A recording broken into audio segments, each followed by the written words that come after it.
Good evening, everyone. Welcome. Like Ari and I are trying to be formal but playful at the same time. Um, welcome to episode 35 of Restitching the Tapestry. We are on episode 35 already. And P.S., I apologize if anybody saw the episode title earlier on in the night. It was actually titled Scientific Innovations. I messed up. That's our episode, what, 2 episodes from now? I think that's episode Yeah, 37. yeah. That was my bad. So sorry if you were like, oh, scientific innovations, what is this? We are actually going to be talking about Stereotype. stereotypes in mass media. So Ari saved me from that. So I appreciate that so much. Oh my goodness, there's never a boring moment. So let's kind of catch everyone up on what we've been doing and how we've been doing lately. So Ari, how have you been and what have you been up to?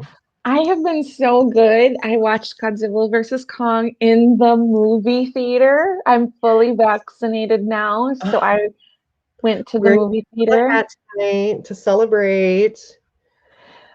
That looks so good. So like, were there a lot of people in the theater?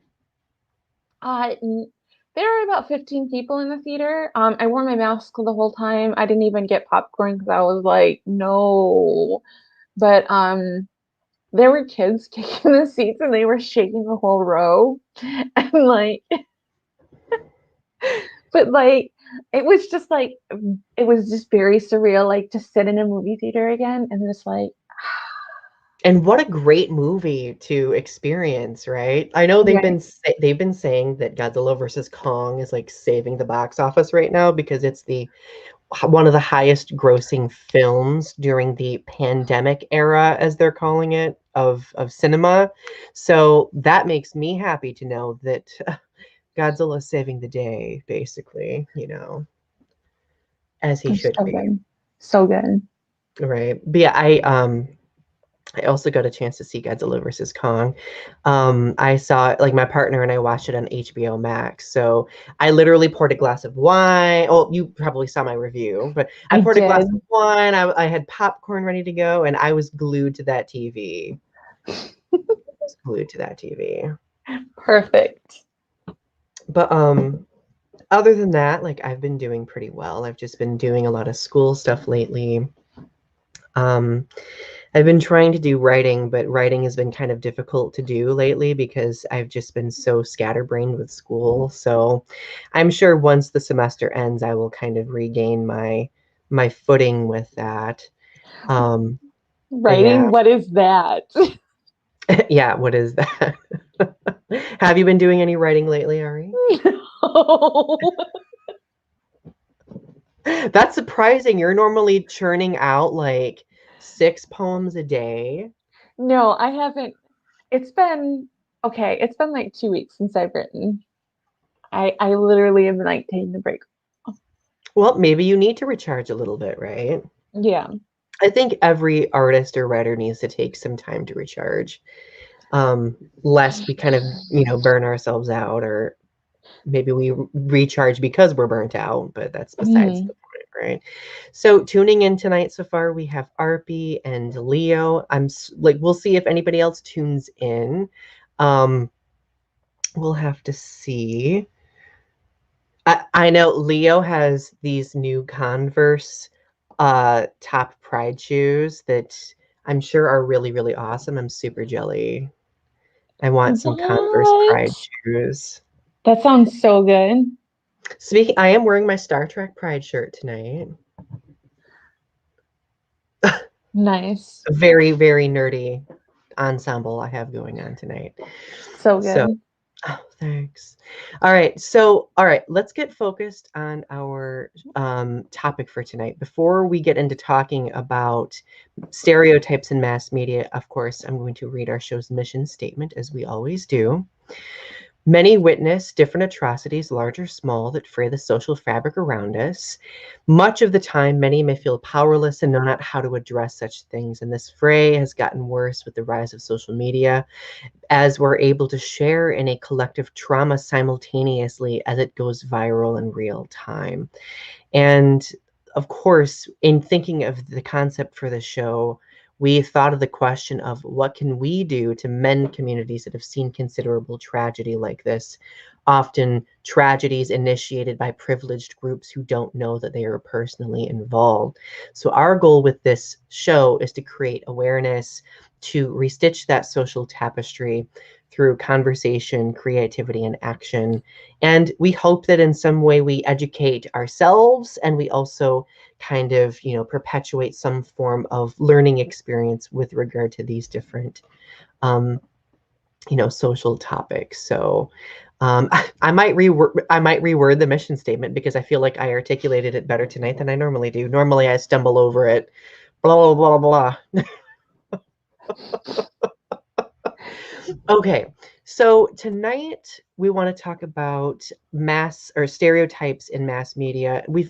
In a way, we've peppered this topic throughout our show over the 35 episodes that we've done. For example, we talked about LGBTQ plus baiting. That definitely references stereotyping in mass media, and it's very possible we'll talk a little bit about that tonight as well. Specifically, our angle tonight is going to focus a lot on race and ethnicity and how mass media has portrayed race and ethnicity over the years, especially over the last like maybe 20 to 30 years or so. So we're hoping that it'll be very interesting. We do have some pretty good examples to discuss and illustrate. So Taylor's here. Hi, Taylor. Hi, Taylor. I hope you're doing well. Oh, it's so good to see everyone. For some reason, to me, it seems like we've not done this in a few weeks, but we have. We did this last week. Am I just hallucinating, or? It just feels like this week has been like a million years long, because I was at my mom's house and like her house like is like a time stuck, like it's just like this weird void time. And I felt like one day was like a week, seriously. Oh my gosh, like something happened the other day to me where I woke up super early because I thought I had like an 8 a.m. meeting. 8 a.m. is super early to me, guys. But I got up and I got ready, got everything ready, set. I got my notes ready to go. It was the wrong day. I was a day early. And I just had this moment and I was just like, what's happening right now? So Taylor's membranes are swept anytime now. I love those sentences. That's good though, because I know that you really want to have this baby ASAP. So I'm excited. I'm excited. I'm excited not only for the fact that you're having a baby, but excited for the relief that you're going to experience too. Anywho, okay, so let's talk about stereotypes. Well, actually, let me back up a little bit. I just looked at our notes. We do need to talk about a current event that just happened, and that is the passing of Prince Philip, who passed at 99. I think, yeah, that was today, wasn't it? He passed today. So Ari, I'm not sure if he passed today, but the news of him passing got released today. Mm-hmm. Because they accidentally released when his funeral was going to be on the website, and it just like blew up that he had passed.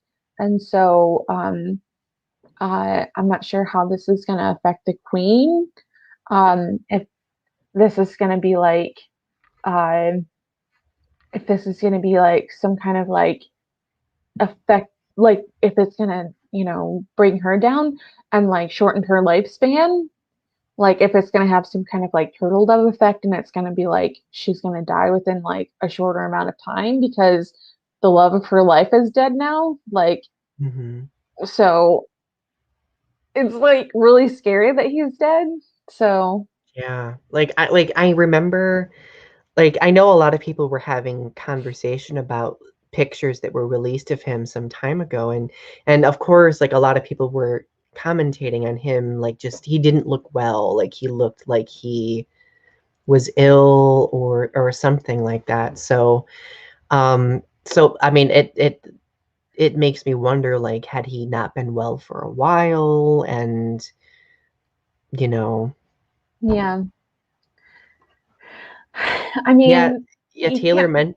Oh, go ahead. Sorry, Ari. you can't live forever, but like, it's really sad. Yeah. Taylor mentions, don't most elderly spouses follow within 18 months or something? I feel like I've seen that statistic somewhere before. But I know that happens very commonly. I mean, I hope that it doesn't happen in this context, but like, I really feel like, I feel like a lot of people are always monitoring the monarchy very closely, but I think this event is really going to make sure that everyone's eyes are like very hyper focused on what's going on. So, but yeah, like echoing what Leo said, definitely condolences for the Queen and their family, for sure. I just burnt my mouth. Ow. Anyway, so Ari, let's talk about stereotypes in mass media. So I do have like a question leading up to our conversation, because I know we're going to kind of note some very contemporary examples of breaking stereotypes in mass media. But when did examining stereotypes in mass media become something that you closely examined? So I started looking at stereotypes when I was in college. Um, so like, uh, it was part of my undergrad.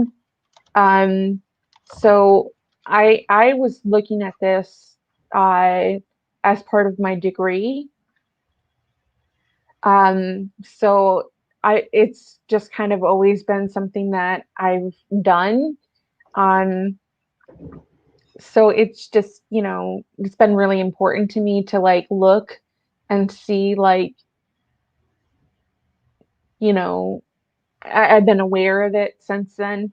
Um, but I think that we're all like inherently aware of stereotypes. Like it's just something that we're like innately aware of. Mm-hmm. Um, but I didn't look at it critically until college. I'm going to echo that. Same here for me too.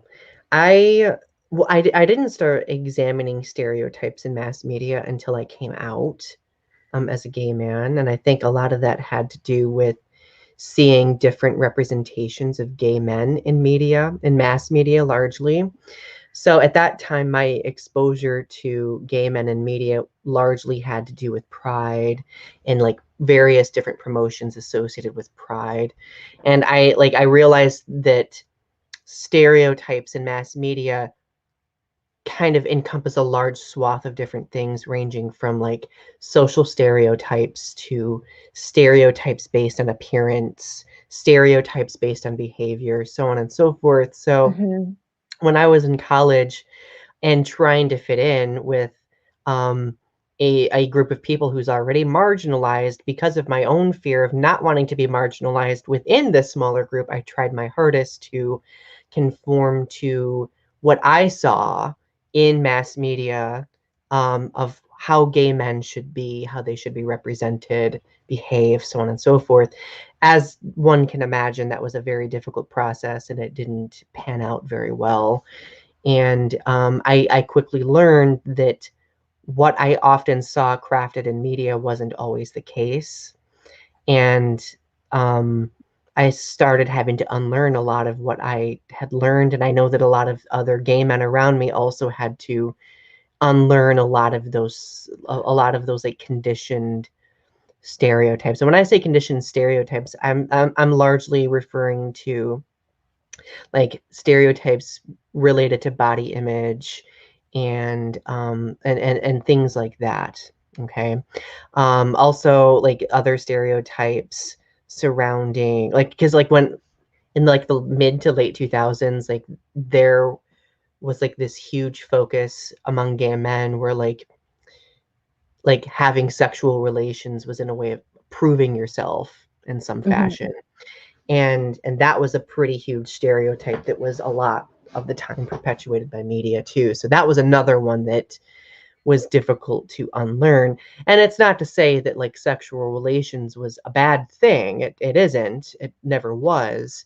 But a lot of those representations encouraged that as being, for a lot of people, the only thing that one should strive for, if that makes sense.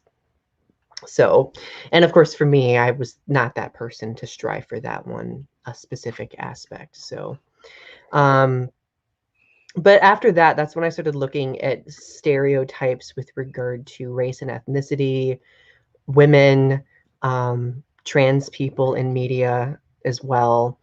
And it just kind of grew from there because there are so many different stereotypes that are almost difficult to unpack. And sometimes new stereotypes are created when you see frequent things happen, back to back, right? Unfortunately. So I feel like we've only just started to like really unpack trans stereotypes in mass media in the last couple years. And I feel like that's kind of like a growing conversation. But yeah, that's an interesting conversation that that I feel like we're just now starting to have, but that we weren't having 10 years ago. As far as like a group, like a world conversation, but like I feel like for the most part it's always been about race. and about women too, like, And about women, yeah. so it's interesting, and I think that the examination of stereotypes in mass media is significantly connected to representation in mass media as well, positive representation. So it's really difficult to have conversations about stereotypes when we can't see good examples of representation. Now that there are more good examples of representation of LGBTQ plus people, especially in mass media, I feel like people are now more focused on especially examining the trans perspective in mass media too. So, um, so it's a process. Like I think it's definitely a learning, it's a conditioning and unconditioning process based on that. So, let's talk about different things that are breaking stereotypes in mass media right now. So, Ari, what is one that really stands out to you? Let me pull up my notes here. Well, one that really was breaking stereotypes is the show Blackish. It was kind of like a Modern Family Cosby Show type show. It has a Black family with the mother being of biracial biracial origin, and it shows them being suburban and still going back to their roots, and it shows them living their lifestyle and still maintaining their Blackness. And it's a comedy, so it shows kind of like how they kind of juggle all of this problem of how to maintain their Blackness while living in, suburbia, which is predominantly, a white community. Right. So it's an interesting show. It's won several awards. It's a pretty good show. I've liked it. I've watched it a few times.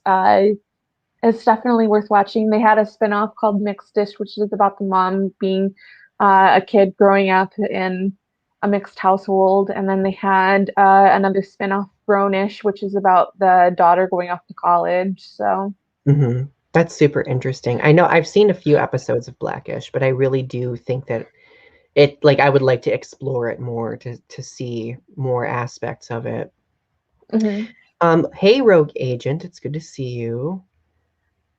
It kind of reminded me a lot of like the Cosby Show a little bit, because it showed a lot of positive aspects of like family life and like like positive portrayals of like Black folks, and like just um like how it just showed like Black folks in just a good positive positive decent light. Right. Well, like, and it like they show depictions, especially that resisted all the stereotypes that had been created by the institution that is racism.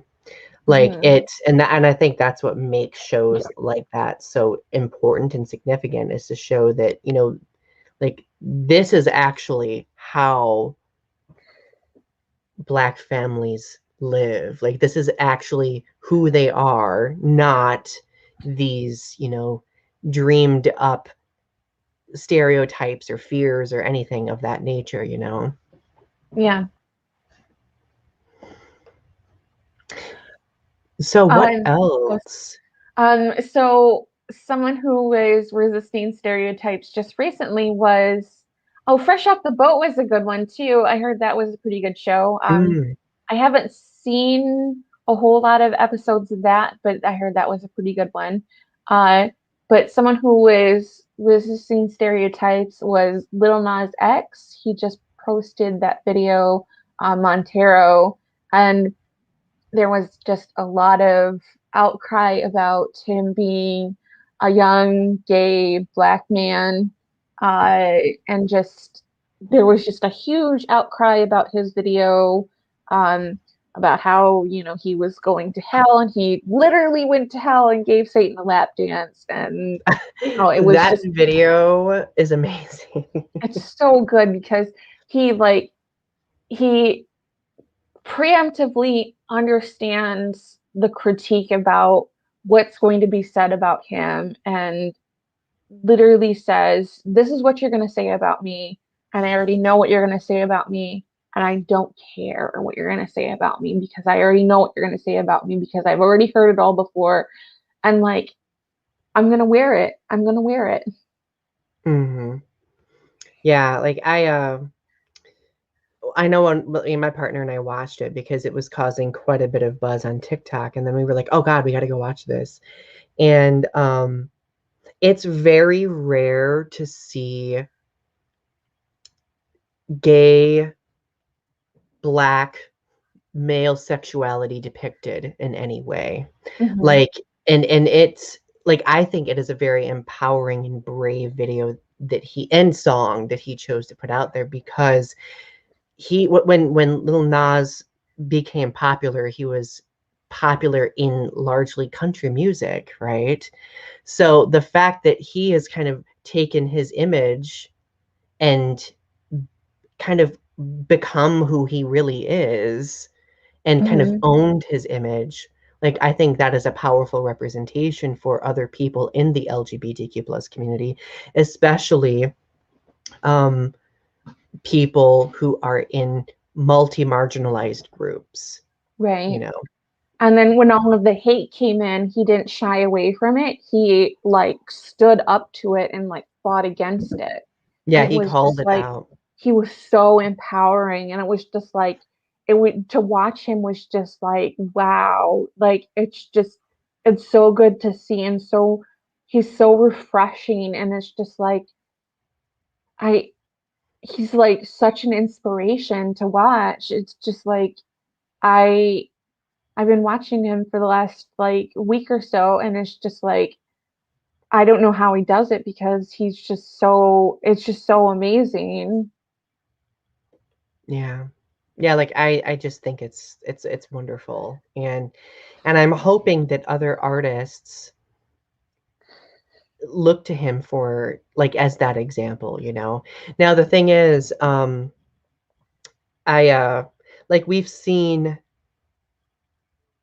women in the music industry, especially over the past like 10 years. Actually, probably, I mean, if we think of Madonna, it's been like longer, it's been like 30 or 40 years where like religion has been tested, like stereotypes against women have been subverted. And I think that that's taken on more forms. And I feel like women in the LGBTQ plus community in a way have been more apt to express themselves over the past 10 years especially, but Yeah. I've not seen that happen yet with men necessarily. And I know that the music industry is largely dominated by heterosexual cis men, so that probably has a lot to do with it too. Right. So um It needs more gay men. more, it just needs more LGBTQ plus everything. But we're getting there. We're getting there. We're making progress. That's Taylor all said that. it right. Screw Madonna. She's an awful person. She's a culture, we're a culture vulture. Yes. Yes. Yep. Uh, Pat Robertson claimed that the LGBTQ people have infiltrated society and are dominating heterosexuals. Only because they like it. I was I was literally thinking that. And yes, Taylor, Elton John can't do it all on his own. So it's interesting that you mentioned that because I was really trying to think of an instance where um, a gay man in the music industry did something um, that kind of tested those boundaries, you know, that like over, like that like kind of subverted those stereotypes. I don't know if anybody remembers Adam Lambert, who gained popularity from American Idol and now is a pop star, but also tours with Queen, like the band Queen. Well, I think it was at the AMAs in like 2009. He ended up kissing his bassist um, on live TV, and he ended up being snubbed from award shows because families were uncomfortable with two men kissing. Right. That's so ridiculous. Yeah, so it just shows you the, you know, that I think we've made some significant progress since then. And I think that's so important, you know. I mean, it could be better, but as long as there's momentum seen, I think that's what's important too.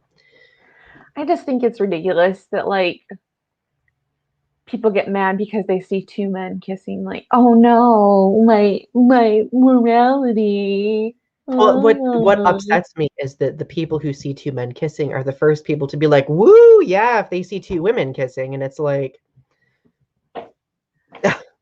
like what? Where's the difference here? You know? It's because two women kissing is seen as like it's the male gaze. Mm-hmm. Taylor says, "I don't want to see anyone kissing. To be honest, keep your hands to yourself." That's fair. Yes. Another show, like there are two shows that I want to mention that I think are overcoming, that are breaking stereotypes and creating positive examples of representation. And I know I've mentioned these before on a previous show. I think it was the LGBTQ plus baiting show that I mentioned this on, but the first one is Schitt's Creek.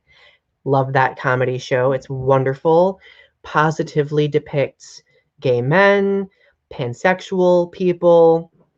It positively depicts basically all aspects of being LGBTQ plus. It positively depicts people who prefer polyamorous relationships, even like, and that's something that you very rarely see in media, especially. So, super duper important, very good. And a lot of that representation breaks stereotypes because and so many media examples, LGBTQ plus people are either the characters who end up dying, characters who end up suffering from some sort of mental trauma that they can't escape from, and it kind of defines their character, and it's usually super tragic, or they end up being kind of, thrust into the story without really any cohesion or any, development whatsoever. That happens with Black characters too. In dangerous situations, they're the first to die. Yep. Especially in science fiction and fantasy. Mm-hmm. Mm-hmm. Yep. So like that is super important. And you see that a lot, especially in like the 90s and the 2000s films. I think it's gotten a little bit better with the films like in the last decade, but it's very common to see Black characters or LGBTQ plus characters relegated to those types of stereotypes, unfortunately. Have you noticed reality shows, like they'll eliminate a lot of people of color from reality shows until it's down to like just a few white people? Have you, Oh yeah. is this like, is this like a racial stereotype, or is this just me? And I don't know, like, I'm not sure if this is just a bias or what, but like, have you noticed this? Yes, I've noticed it too. And like I think it is definitely a racial stereotype, but I don't think that, like, I think those shows specifically will try to gloss over it even more so because they usually will distract with the drama of everything, the shock value, the comedy. Yeah. Because I was watching this one wrapping paper competition show, and they had like two or three characters of color, and one was a Black woman, and one was a I don't remember her ethnicity, but she was not white. And they eliminated those two characters first until it was all just white people. And I was like, they're going to eliminate those two characters first. And my sister was like, what? How do you know that? And I was like, because they're not white. And she was like, no. And then immediately they eliminated those two characters. And she was like, how did you know? And I was like, because they're not white. Because they always, in reality shows, they always eliminate the people of color first. That racial bias, yeah. And see, and I think people like us and those watching us tonight, like I think we're all very attuned to seeing things like that. But it makes me wonder if the average, audience who are likely white and privileged, if they don't really notice that. Like I'm willing to bet that they get so caught up in the competition or the drama of it all that it's they don't kind of compartmentalize that, if that makes sense, which is concerning to me. The only shows that I've seen that haven't done it in recent years has been like Sugar Rush. Sugar Rush doesn't do it. And like there have been like a couple of reality shows where like I've noticed that they don't do it, but like for the most part, like you have to really like it's like very, very obvious that they like will eliminate the Black people first. Mm-hmm. Yep. Taylor mentions that the Orville is a surprisingly progressive show. Yes. For those of you who do not know, the Orville is a show created by Seth MacFarlane, I think that's his name. Yeah, like he created it based on Star Trek. So it's kind of like a parody of Star Trek. So it uses a lot of the positive representation and stereotype breaking that Star Trek has. And that kind of brings me to my other example of a show breaking stereotypes. Star Trek is probably one of the biggest franchises that breaks a lot of stereotypes and has really good quality representation in nearly all areas now, with Star Trek Discovery, especially with its wonderful representation of LGBTQ plus people. So let's see. I'm catching up on comments.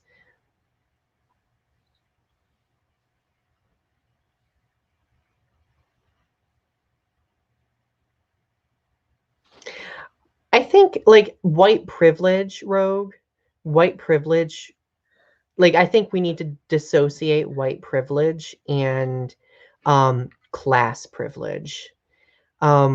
White privilege definitely has everything to do with race and the privileges connected with skin color specifically. Because notice when you mentioned Eminem was poor, so that's connected to class, like social class specifically. Mm-hmm. David, it's good to see you. I don't think we've seen you in a while. Welcome. Wow, David showed up. David, we've missed you. Yeah. Rogue, you should check out some of those shows. They're super interesting. Granted, if you are more of a movie person like that, that changes it. I'm more of a TV person than a movie person. So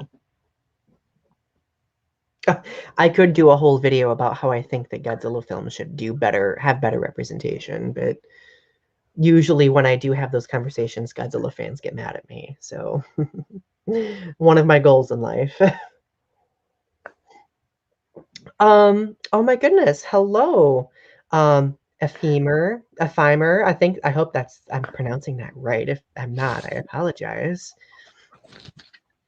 Yes, I administrate one of the Evanescence groups on Facebook because we know that I'm not a fan of that band at all.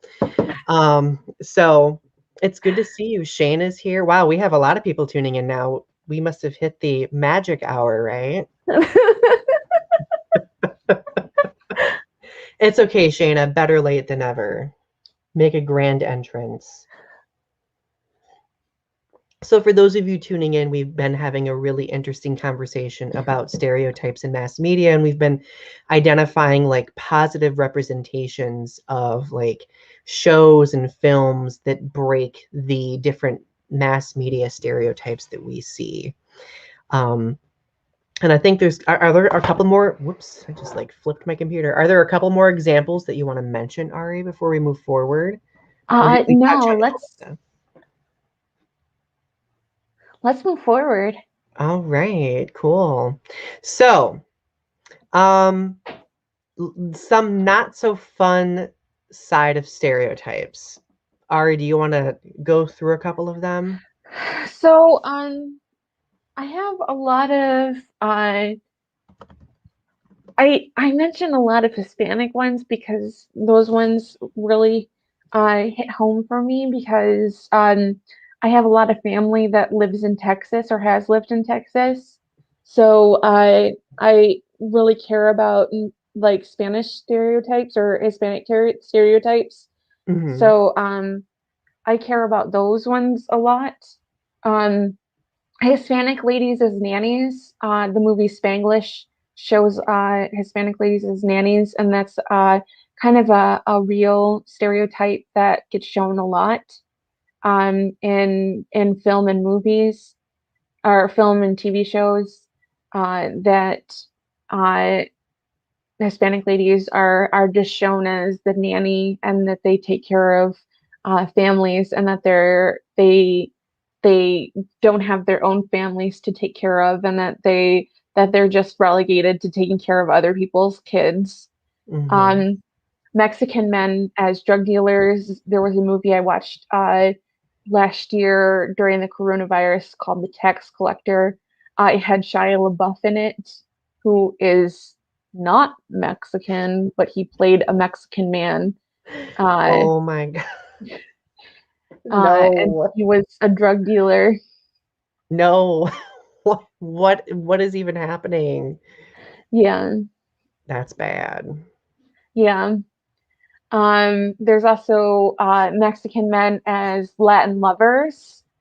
There was a movie, How to Be a Latin Lover, but there are so many. Don Juan, that was another one, but so many movies in which Mexican men play Latin lovers, and there's a stereotype of just being this exotic lover type. Yep. Also, Latinx being Mexican. So if you are Latinx, you immediately are from Mexico, immediately beneath the United States, instead of like being from Brazil or Peru or from South America or some other South American Spain, country. Portugal, or like people don't realize that like that descriptor encompasses so many groups of people. Mm-hmm. Mm-hmm. Yeah. Um, they also show that all Hispanics are shown as poor or lazy or undocumented citizens, that they own a poncho and a cowboy hat. So, all of these stereotypes shown for Hispanic characters. Yeah. So, So just keeping track of the comments too, Shayna mentions a really good one. A couple of really good ones. Here are some negative stereotypes that hit close to home for me. Jews are greedy, pushy, rich, and financially selfish, or autistic people are not empathetic. Autistic people are not sexually active. Or another really concerning one, especially related to the autistic community, a lot of media depict people who are on the autistic spectrum as being like us, everybody in that category being people who have like those savant qualities, who are able to do these almost otherworldly things, and of course there are some very talented people, but I think that it kind of generalizes an entire group of people when that is also a very diverse group of people. mm-hmm. We should get Cindy on our show too sometime to talk about like autism acceptance and different stereotypes related to the autistic community. Who stream of awareness on YouTube, by the way. I don't know if anybody. Yeah. So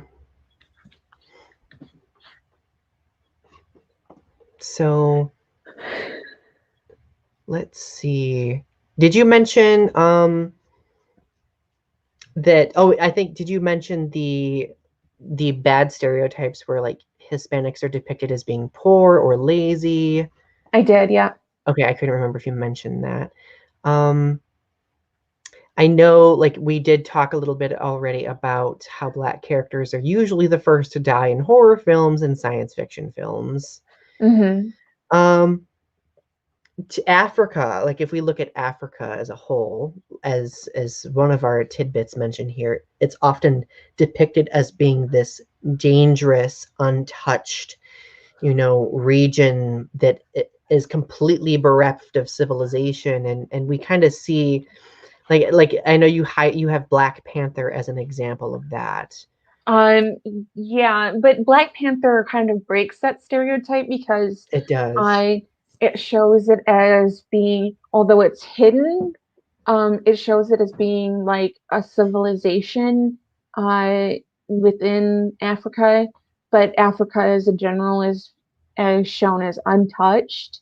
So it does play on that stereotype a little bit, but it also shows it as Wakanda as being like this massive civilization within Africa, as being like this really technologically advanced society, uh, that's beyond all of civilization. So it's actually like kind of breaking that stereotype, but it's also like a fantasy. So it's sort of like it is, but it isn't. Yeah. Yeah, exactly. Um, so a couple of, before we go further in our notes, I just thought of a couple other ones related largely to Native American cultures.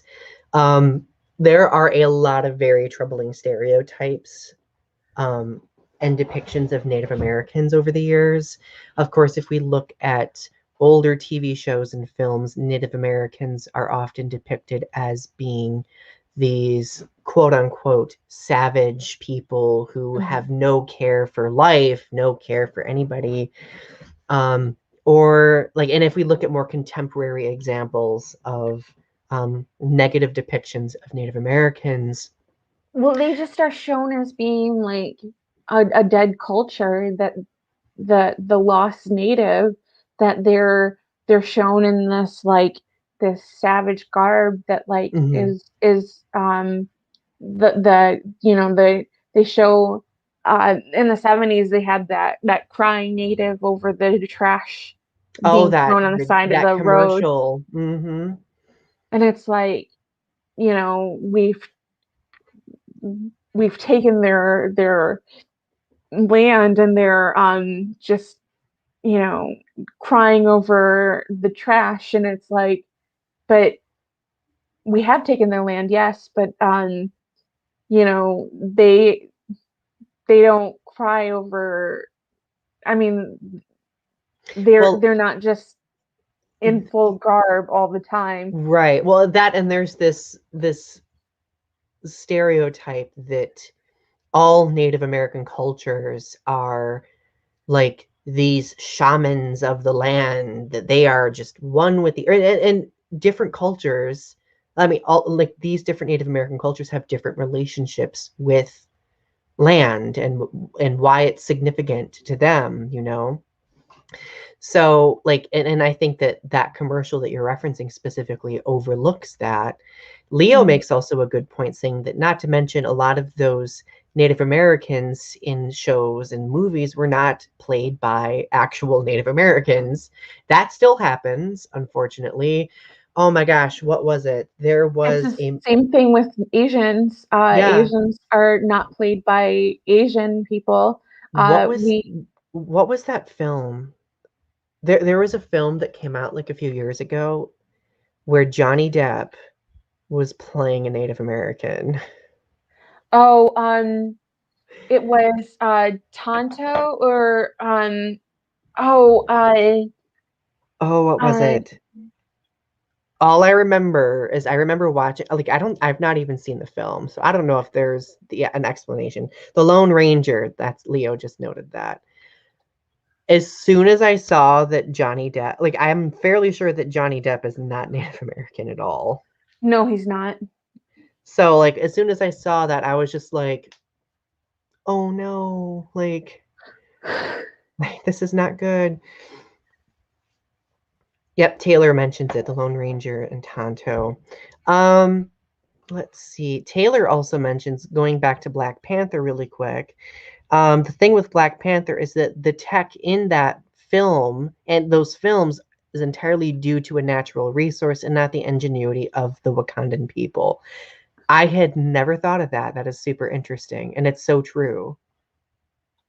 Yep. Mm-hmm. Yep. And Taylor mentions Ghost in the Shell. Um, yep.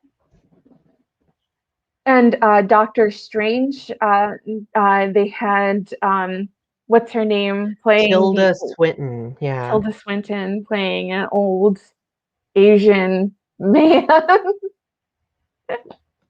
Yeah, that which like was very, it's I like don't know how that worked, but it's like they okay. were trying to do something about representation, but it kind of fizzled out like a sad firework. It didn't it didn't do what it was supposed to. Leo, oh my goodness. I am so glad that you mentioned this because I have my students in my Comp 2 classes read this book. Memoirs of a Geisha, I would argue, does count because Memoirs of a Geisha was written by a white man listening to the stories of Japanese women and, let's just say, not representing those well at all whatsoever. Yeah. And David mentions biblical films, especially. Most of the characters are depicted by white characters, or by white people who are playing Middle Eastern people, which is really concerning. There's a lot of whitewashing. Shayna says Sia's music, with especially with Sia's film titled. Oh wait, you're talking about the film music. Okay, that I'm getting that mixed up. I apologize. Which represents the autistic community very badly. Yeah. Um, in the film Memoirs of a Geisha, two Chinese women are playing Japanese women. Yes. Mm. These are all great examples of Yes. just terrible movies and for representation. Yep. We have really good examples flowing in.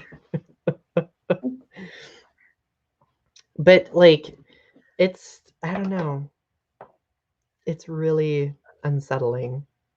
It is unsettling how much Hollywood has done people dirty.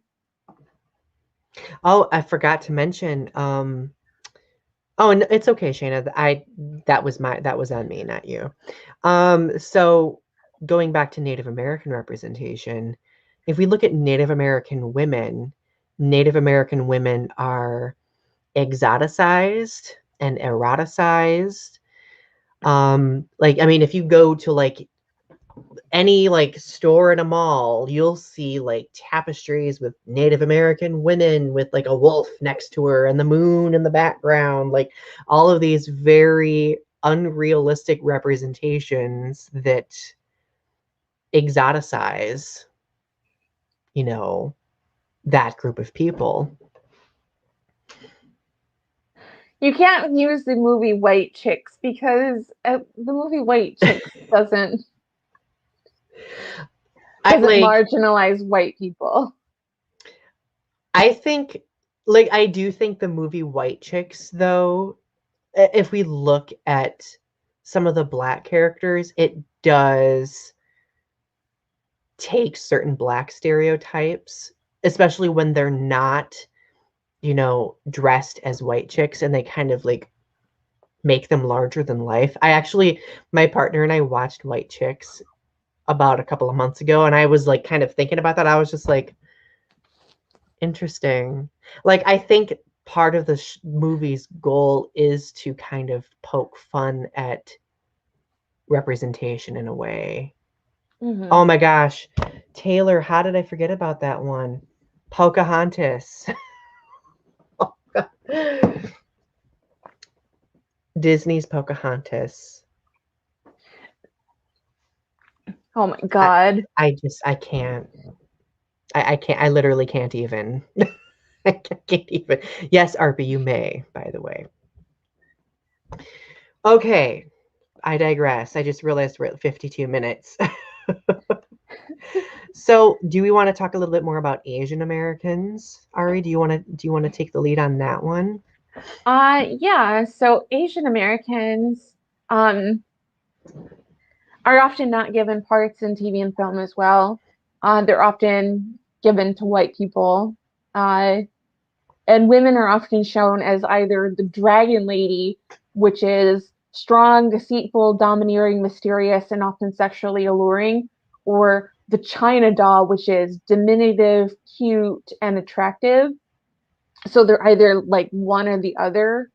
And then there's this idea of the yellow peril, which is like this attacking, menacing Asian person coming to destroy all that is Western culture. You see it a lot in like I see it like in sci-fi a lot. Like I saw it in like Flash Gordon. Like you see like Emperor Ming like lording over Flash Gordon and his friends, and he's like, "I'm going to get you," and like you see Flash Gordon and all these like wholesome all-American kids, and like, oh, I'm Emperor Ming sitting on my high chair, and he's wearing like this traditional like very like Chinese type looking stereotypical garb, and he's sending all of his minions to attack. Yep.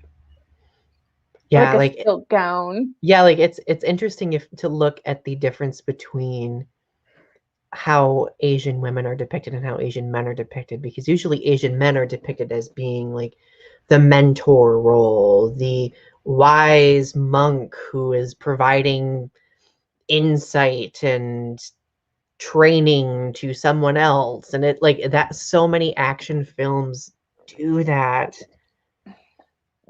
And it's so cringy. It's so bad. The Wise Man on the Mountain. Mm-hmm. Yep.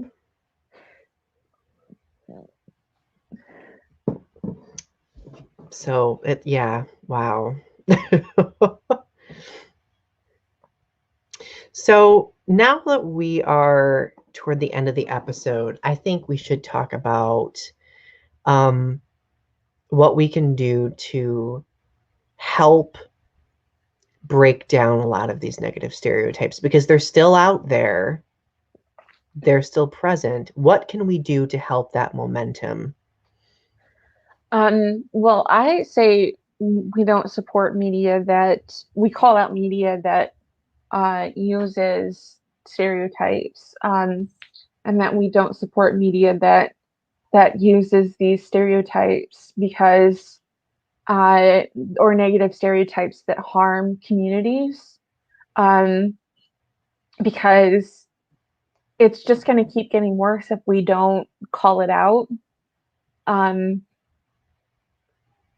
I think it's gotten better in the last few years, but I think that continuing to call it out and when we see it, and listening to communities who say, "Hey, this hurts me.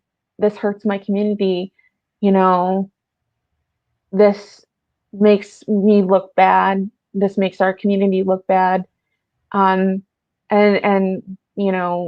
rallying behind them when they say that this makes us look bad, and not supporting films that show communities in a poor light, and putting your money where your mouth is a good first step. Like, not going to see movies that are just poorly written and poorly shown.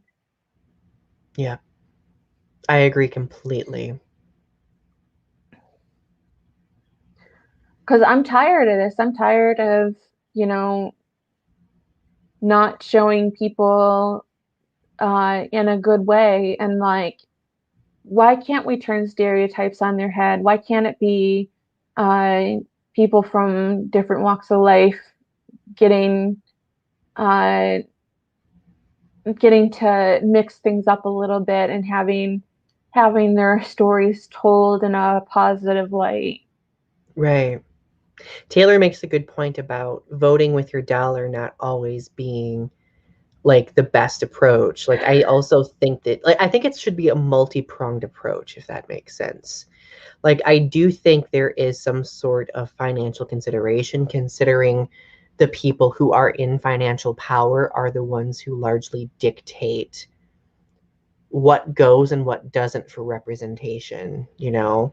So I really think that the best way to kind of counteract that, and kind of building off what you just said, Ari, is having more conversations about what good representation looks like.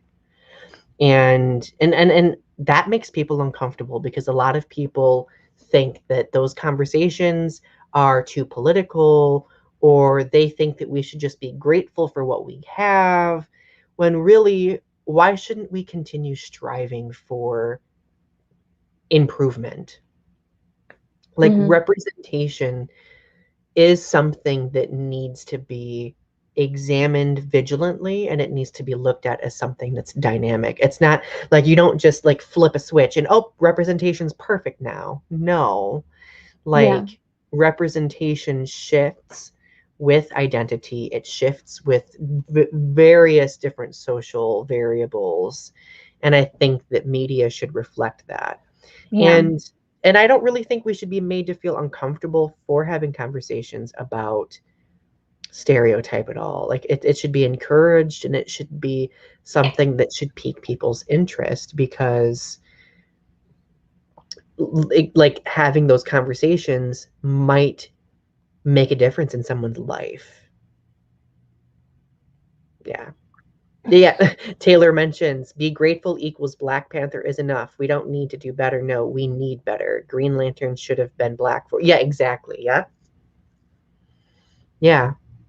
Like, we shouldn't just be satisfied because privileged people don't necessarily feel the full breadth of what it means to be marginalized and get that meaningful representation. It's true. Yeah. Yeah. David says, I think we are stereotyped into thinking we can't have those conversations. I think, yeah, we're stereotyped and we're shamed into not having those conversations. Yeah, we're shamed into thinking that like we can't ask for more, into saying that why can't this male lead be a female? Why can't this white star be black? Why can't this uh, white star be Asian? Why can't this white star be Hispanic? Mm-hmm. Yeah. Well, and I know that people who are in privileged places in their life often will look at conversations like that where they will scoff at it and be like, oh, here we go again, with this representation. It's This the isn't identity politics. It's the SJWs. this like if yeah, like if your immediate reaction is to say something like that, then that proves the point.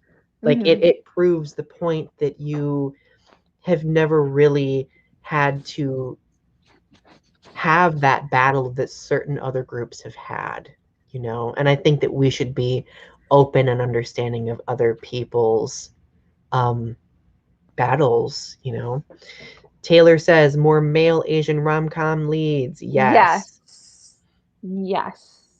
And David says none of it will change unless people work on their emotions and discomfort by sitting with discomfort in those situations. Yes, people need to learn that discomfort isn't always bad. Discomfort needs to happen before we grow and learn,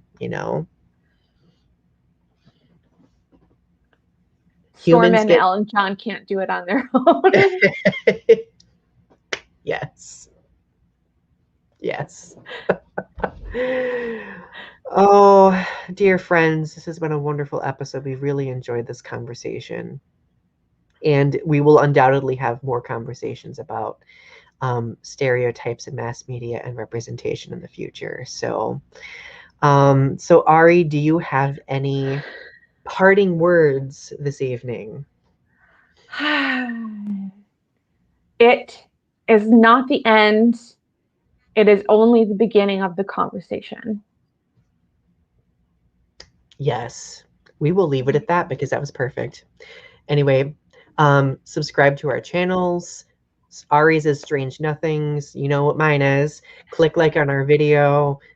Buy our collections of poems. We love you. Have a good night, everyone, and see you next week. Bye. Bye.